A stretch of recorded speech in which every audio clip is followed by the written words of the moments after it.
bagaimana kabarmu hari ini? Semoga semuanya masih semangat. Iya, harus semangat lah, jangan loyo-loyo. Bagaimana kabarmu hari ini? Sehat? Semoga semuanya selalu dalam keadaan sehat ya. Hari ini kita melanjutkan pelajaran kita lagi. Pelajaran kita hari ini tentang Yesus memanggil orang berdosa. Sebelum memulai pelajaran kita, mari kita siapkan hati kita untuk berdoa dulu. Tutup mata, lipat tangan, tundukkan kepala. Dalam nama Bapa, dalam nama Putra, dan dalam Roh Kudus. Amin. Amin. Tuhan Yesus yang baik, terima kasih atas berkat-Mu yang selalu Engkau limpahkan dalam kehidupan kami. Kami ingin belajar dari sebagian firman-Mu. Bukalah mata hati dan pikiran kami, supaya kami orang berdosa ini dapat bertobat. Sebab Engkaulah Tuhan kami kini dan sepanjang masa. Amin.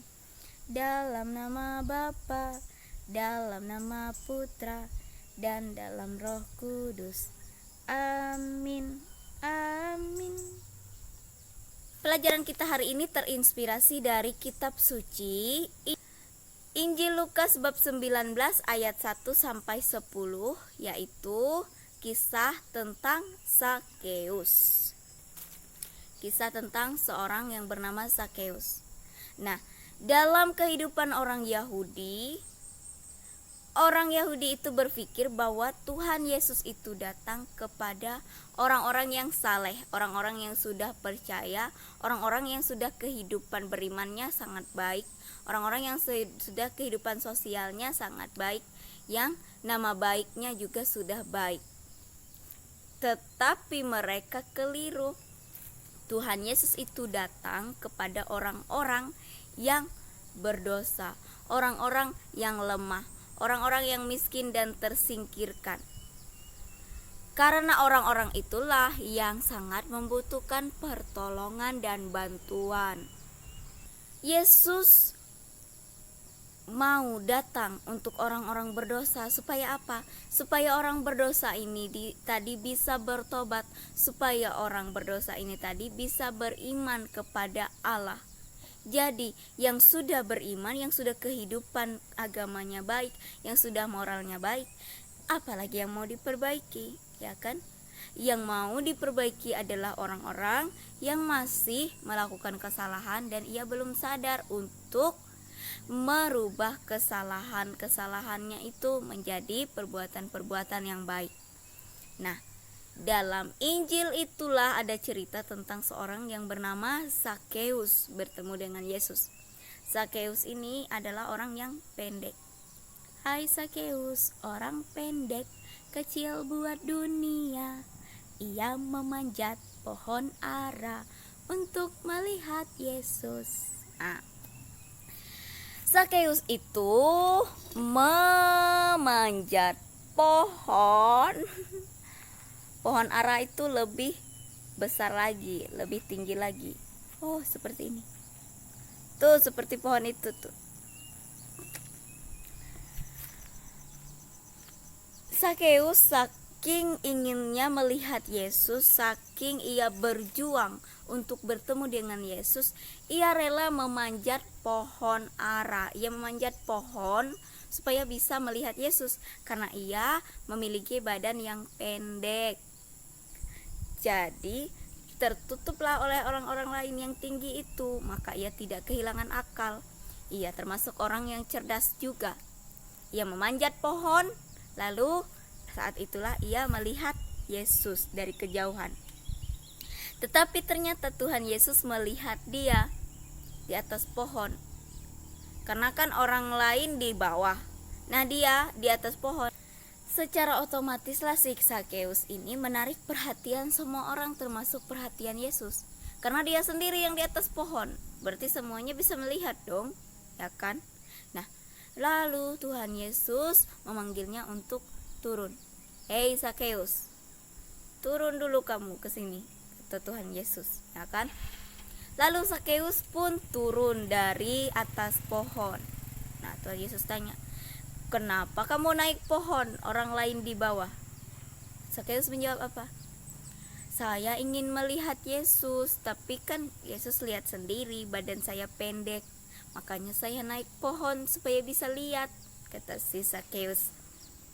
Nah, lalu Tuhan Yesus tidak disangka-sangka mengatakan, "Oke lah, sekarang bawa saya ke rumahmu, saya mau nginap di rumahmu," kata Tuhan Yesus.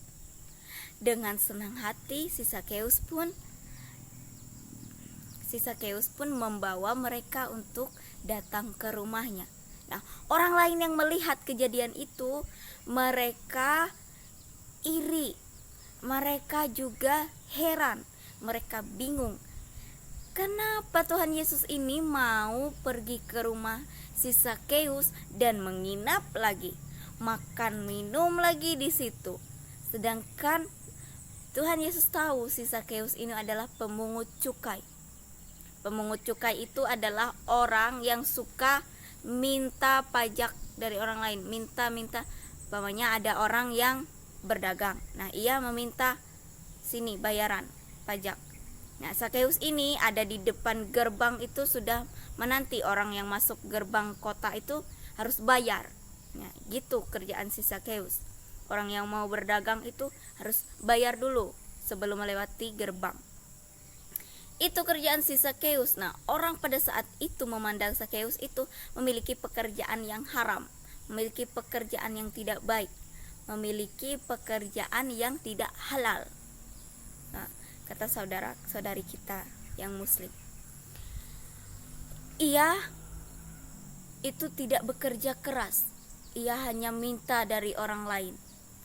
Sedangkan ia memiliki harta kekayaan itu punya orang lain, pikir masyarakat kan. Tuhan Yesus pergi ke rumah Sakeus, lalu ia menginap dan juga makan minum bersama Sakeus. Walaupun di luar sana orang-orang pada menggosip tuh, katanya Tuhan Yesus itu datang untuk menyelamatkan manusia. Kenapa dia tinggal dan numpang di rumah orang berdosa seperti Sakeus itu? Sudah berdosa, kerjaannya gak benar, pendek lagi, jelek lagi, hinaan-hinaan dan juga cemoohan-cemoohan dari orang-orang di luar sana kepada Sakeus. Tetapi mereka tidak peduli dan akhirnya setelah makan malam, Sakeus menghampiri Yesus. Lalu apa yang dikatakannya? Aku akan memberikan setengah dari hartaku kepada orang-orang yang miskin dan sengsara. Aku mau menyumbang kepada panti asuhan, aku mau menyumbang kepada orang-orang yang membutuhkan. Dan apa yang aku peras dari orang lain, apa yang aku rampas dari orang lain, harta apa yang aku ambil dari orang lain akan aku kembalikan 2 kali lipat. Berarti kalau dia mengambil uang orang 5.000, ia kembalikan 10.000, pokoknya begitu ya. Kalau dia mengambil 1 juta, ia kembalikan 2 juta. Nah, luar biasa sekali kan? Seorang yang kaya raya, yang terkenal pelit, yang terkenal kerjaannya tidak benar, yang terkenal sebagai orang yang ya dalam masyarakat itu ya sangat tidak baik, sangat tidak patut untuk dicontoh. Ia kaya raya tetapi ia tidak mau berbagi. Tapi saat itu juga Sakeus memutuskan untuk membagi hartanya setengah. Nah, kemudian ia mengembalikan apa yang sudah ia ambil 2 kali lipat. Nah, bayangkan itu. Berarti si Sakeus tadi sudah merasakan kasih Allah dalam kehidupannya, dan ia merasakan bahwa harta itu bukan segalanya. Harta itu adalah dititipkan Tuhan supaya kita berbagi kepada orang lain yang membutuhkan, kepada orang lain yang belum punya. Itu yang bisa kita teladani dari Sakeus. Walaupun Sakeus terkenal tidak baik, tetapi ia memberikan teladan kepada kita bahwa kita yang beriman kepada Yesus berarti kita mementingkan, mengutamakan berbagi dengan orang lain. Itu bentuk pertobatan yang sesungguhnya. Ia tidak hanya berjanji, tidak hanya membual dengan kata-kata manis, tetapi ia langsung ungkapkan, dan di situ juga ia lakukan dan laksanakan. Nah, hal yang sama kita teladani dari tokoh Zakeus ini. Kita sebagai orang-orang yang berdosa, orang-orang yang selalu melakukan kesalahan, jangan pernah malu, jangan pernah gengsi untuk datang kepada Tuhan. Jangan pernah merasa tidak pantas untuk berdoa dan meminta kepada Tuhan. Jangan pernah malu walaupun kita lama tidak pergi ke gereja umpamanya, tidak datang ke persekutuan. Jangan malu untuk datang ke gereja dan ke persekutuan. Jangan malu untuk berangkat doa bersama. Jangan malu untuk menyambut tubuh Tuhan setiap hari Minggu. Mentang-mentang lama tidak pergi ke gereja, saya malu dilihat orang, nanti saya ini tidak sering ke gereja, tiba-tiba saya ke gereja, nanti digosip oleh tetangga dan sebagainya, dibully dan sebagainya. Jangan malu, jangan gengsi.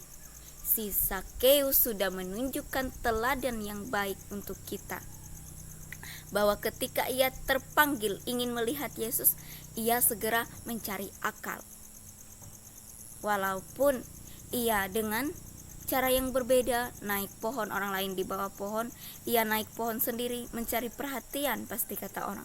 Nah, tetapi ia tidak peduli dengan kedatangan Yesus. Ia merasa sangat penuh dengan kasih, dan ia juga merasakan kasih itu dan ingin menyalurkannya kepada orang-orang yang menderita dan juga miskin.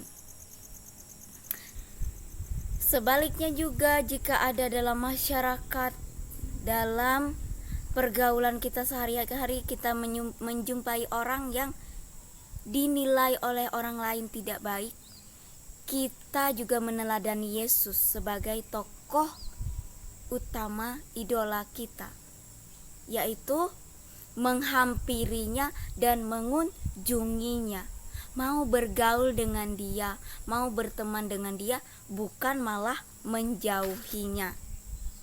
Ya, berarti teladan kita hari ini ada dua.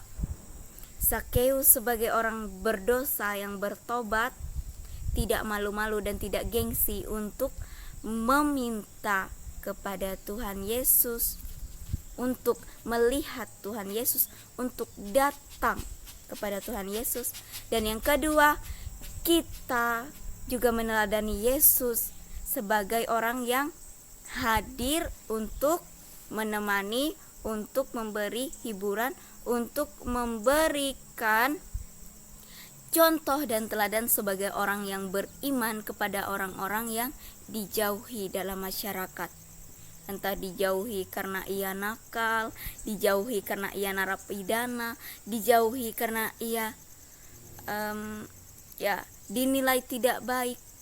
Kita harus merangkulnya dan juga berteman dengan dia, dan kita tunjukkan bahwa kita ini adalah orang Kristen yang baik, yang mau mewartakan Kristus kepadanya. Kita ini membawa kebaikan dan kegembiraan kepadanya, sehingga ia merasakan kasih Allah. Nah, sekarang buka kitab sucimu. Buka kitab sucimu, Injil Lukas bab 19. Sudah?